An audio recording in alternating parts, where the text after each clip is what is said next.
चांद के कुतुब जुनूबी पर लावे का कदीम समंदर दरियाफ्त। क्या चांद इसी समुद्र की वजह से वजूद में आया? हैरत अंगेज दरियाफ्त।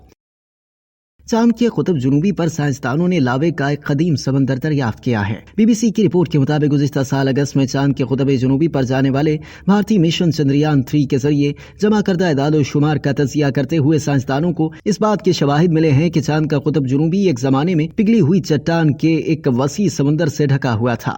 साइंसदानों का मानना है कि चांद का जुनूबी कुतुब किसी जमाने में पत्थर के पिघले हुए माए का समुद्र हुआ करता था। इसकी बुनियाद वो साइंसी नजरिया है जिसके तहत यह ख्याल किया जाता है कि तकरीबन 4.5 अरब साल कबल चांद की सतह लावे की वजह से वजूद में आई थी। अगस्त 2023 में भारत के खलाई मिशन चंद्रयान 3 ने चांद के कुतुब जुनूबी पर उतरने के बाद इस समुद्र की बाक़ियात दरियाफ्त की थी। इंडिया के खलाई मिशन का मकसद चांद के इस पुरअसरार हिस्से का जायजा लेना था जहां इससे पहले कोई भी खलाई मिशन नहीं पहुंचा था। इंडियन साइंसदानों ने अपनी खलाई गाड़ी उतारने के लिए चांद के जिस हिस्से का इंतखाब किया वो सैयारे के कुतुब जुनूबी का दूर दराज खित्ता है और मुस्तकिल तौर पर साए में रहने की वजह से इसे चांद का तारीख हिस्सा भी कहा जाता है। ताहम ये दरियाफ्त साइंसी एतबार से निहायत अहम साबित हुई क्योंकि इसकी मदद से लूनर मैग्मा ओशियन नामी नजरिए की तस्दीक मुमकिन हुई कि चांद कैसे बना था। साइंसदानों का ख्याल है कि जब 4.5 अरब साल कबल चांद बना था तो ये ठंडा होना शुरू हो गया और फिर वान अनर्थोसाइट नामी हल्की वजन की मादनियात सतह तक पहुंच गई। इसी मादन के पिघले हुए लावे ने चांद की मौजूदा सतह को तश्कील दिया। साइंसी जरीदे नेचर में शाया होने वाले तहकीकी मकाले के शरीक मुसन्निफ डॉक्टर संतोष वाडवाले कहते हैं कि चांद के इर्तका का नजरिया